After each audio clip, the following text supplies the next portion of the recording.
All right, what's up, guys? Just wanted to come on and make a video about growth hormone. I've been implementing it a little more lately, and I've had some questions, concerns, things like that. So I just wanted to come on and kind of give an overview of what it is, what it isn't, what it does, how it's used in different contexts.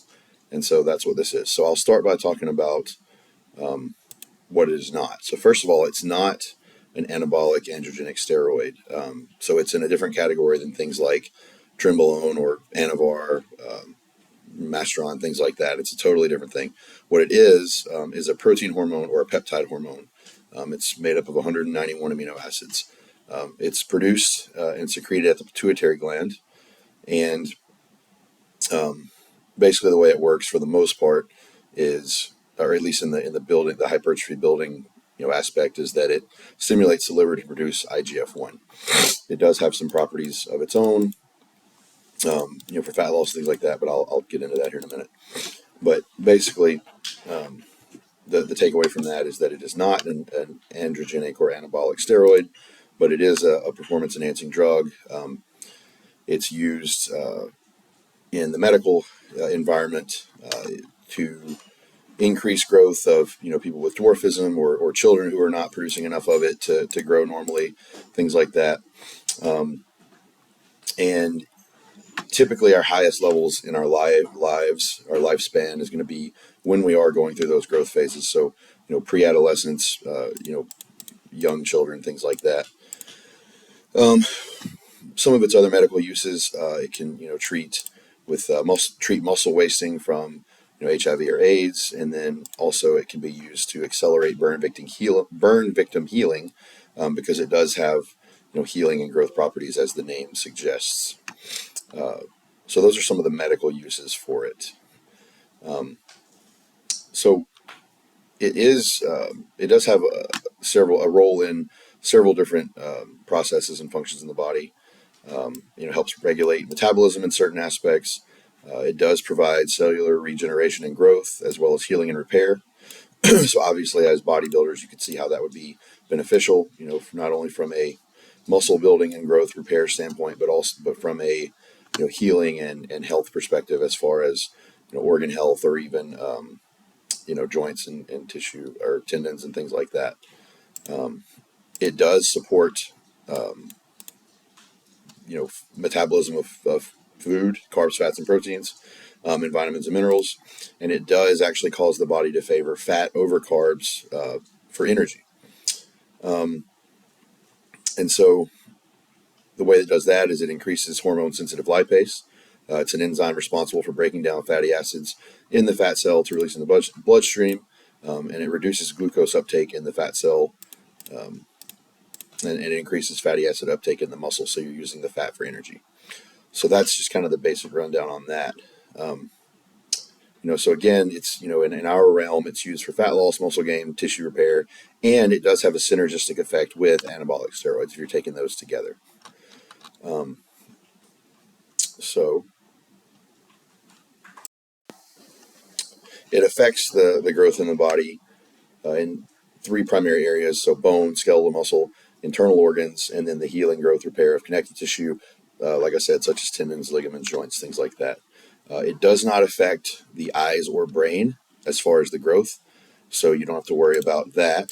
But it can, at very high doses, cause organ tissue to grow, which can be a bad thing, especially in bodybuilding, if it gets to the point where it will cause stomach distension. Stomach distension is not typically due to growth hormone directly, but it can be related to that. So it's something to consider. As a bodybuilder, if we're using tons of growth hormone, there are other things that we need to do to keep our midsections in check and things like that. And that's, a topic for another day. So, again, the administration and dosing. So, let's talk about side effects first. So, like I said, there's no risk of virilization for females. It's not an anabolic steroid or androgenic in nature, so it will not cause virilization. And virilization are those side effects that all females are typically looking to avoid, such as the voice deepening, clitoral enlargement, body hair growth, things like that. Growth hormone will not produce those side effects, which is one really big reason why a lot of females need to be on it, or would benefit from being on it as a physique athlete or even just a general client. There are a lot of actors and famous people, musicians, things like that. They'll use growth hormone for the longevity benefits, right? To remain a little bit more youthful, and so there is a big component for that. Now, it can actually increase the side effects from the anabolics. So that's something to consider if you're doing a ton of anabolics. But at this point, if we're using anabolics in growth, we're usually accepting those side effects. Sometimes you can have some joint pain from the tissue growing, just as if you were, an adolescent who grew really quickly. I know I had some knee pain from growing really fast and some heel pain, but ultimately your body regulates that and you get used to it, and that goes away. So that's not really a huge issue. You can notice some water retention from growth hormone. So that's why a lot of times it's removed in a prep, a couple weeks out, or longer. Some people don't notice that, so you may not need to remove it. But you might end up with some water retention and swelling. Again, the devil's in the dose, and so giant doses are going to equal a more likelihood of that water retention. You can get some carpal tunnel, not in the traditional sense, but in a tightness and pain in the joints of the wrists from that. So that is something a lot of people will notice that they have trouble with. You can actually end up with some insulin resistance. So you're going to end up with high blood glucose levels due to the liberation of, or the so it actually will. Sorry, I lost my train of thought there, but it will actually cause higher normal or natural blood glucose levels due to its effect on the liver.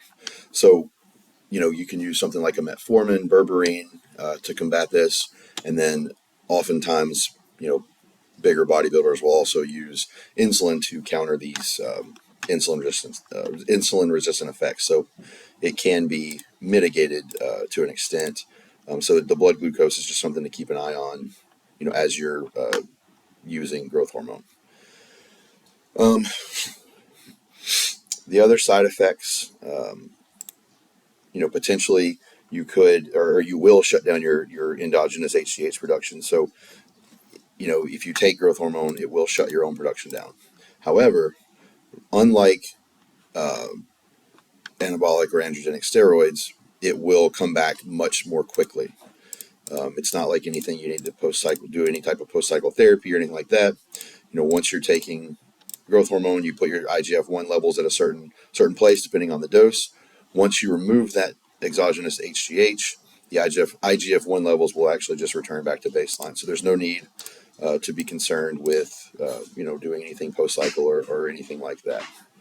And so that's a nice relief as far as that goes. There's no need to cycle or whatever as far as that goes. It can get really expensive. So the benefits of cycling may be just that you save some money for a little bit. If you're in a health phase or a kind of a break from whatever you're doing bodybuilding wise. So that's the good news on that. It has a minimal effect on T3 production, but it gets pretty stabilized after use. So unless you have an underlying conditioning that affects the thyroid, there's really no concern with the thyroid as far as that goes. So the administration, it comes in a vial with powder in it. Typically, it usually has some sterile water with it, but that's actually not optimal for the mixture of it. So you actually want to mix it with bacteriosteric water, your BAC water, and so you base the amount that you mix it with based on the concentration of the vial. So if you have 10 units in one vial and you want each unit to be each unit to have 10 units of water, then you would do 100 units of water or a cc of the BAC water. And so you can do that, do your own math on that. If you want to inject less volume or whatever each time, you can cut that in half, and then that each time you draw it out, it's going to be half of the 10 or whatever. So that's kind of the simple part of that. And then something to consider when you are mixing it, you don't want to take the BAC water and squirt it directly into the powder. The HGH powder is very fragile, so you want to actually put the water up against the side of the vial and let it sort of run down into the powder, and that will keep it from ruining it as far as that goes. So that's something to consider there. It is taken subcutaneously or intramuscularly. It's a little bit more bioavailable subcutaneously, but it's a little bit faster if you do it intramuscularly, as far as how quickly it's in your bloodstream, that sort of thing. So those are the considerations there. So the timing might matter on that. You ultimately want to have dosing multiple times throughout the day. So doing one big bolus in the morning or right before bed or something, not ideal unless you're just doing a small amount. But if you're doing more than 2 IUs at a time or more than 2 IUs in a day, you probably want to space that out. The best times to use it are typically when your natural production is going to be going to be had, or when it would be had if you're not taking it. So you would do it, pre-bed's a good time to help with growth recovery, things like that. There are some benefits, obviously, with being fasted in the morning. You would take that prior to your, fasted cardio, and you're going to get a little bit more benefit from that due to the, preference of fat for fuel that you would want with that cardio session to help with lowering your body fat ultimately. And so, yeah, if depending on how much you're doing, dosing for men is usually somewhere between 2 IUs a day and 10 IUs a day. 2 obviously is going to be that therapeutic health range. And then as you get up closer to the 10 range, then you're going to get more hypertrophy benefits and things like that. Women, same thing, but it's going to be about 1 to 4 units a day. You do want to make sure that you got some testosterone in place, or at least normal levels of testosterone naturally as it is. The thing is, you're not going to notice a huge difference overnight with growth hormone. You want to make sure you're consistent with it and that you take it, about the same time every day, depending on the benefits you're looking for. So if you're in a prep, obviously that first dose in the morning fast is going to be a huge benefit, and then obviously around probably bedtime. If you're only on 4 units, I would pick morning and night. For fat loss and then recovery at night. As far as the training, if you're doing 6, I would do a dose before training, so that its half-life's around 4 to 5 hours. So by the time you finish training, it's sort of taking effect at that point. So do it pre-training in that aspect. And so those are kind of the thought processes on when to take it. Make sure I didn't miss anything there. If you're ever curious if your growth hormone is legitimate, the way to test that is to take some, and right before you get your, maybe an hour or two before you get your labs done, see what your IGF-1 levels are at. If they're elevated, then it's probably legitimate growth hormone. If it's not, then you might just be taking HCG or, baking soda or whatever. So that's something to consider as far as that goes. It is, like I said, it is super beneficial for females due to the fact that it doesn't have the virilization effects, and it does help with healing, recovery, and obviously, growth of tissue. And the tissue that we want is muscle tissue. So that's definitely something to consider. Hopefully this helps a little bit with some confusion or any questions or anything. I didn't go too in depth on anything. One, because there's not really a need for it. The physiology of how it works and how it's converted to IGF-1, things like that, not necessarily relevant to what I'm trying to get out there. And then also I just didn't want to end up going too in depth and end up saying something incorrect. But that's the biggest thing. I just wanted to make sure I got some information out there, at least from a base level. So if you guys have questions or comments on any of this, feel free to put them in the thing, in the bottom, this, whatever, YouTube stuff, and then message me if you have additional questions or anything like that. But hopefully this helps, and, there's clears up some confusion and things like that. But thanks, guys, for tuning into this one, and I'll see you next time.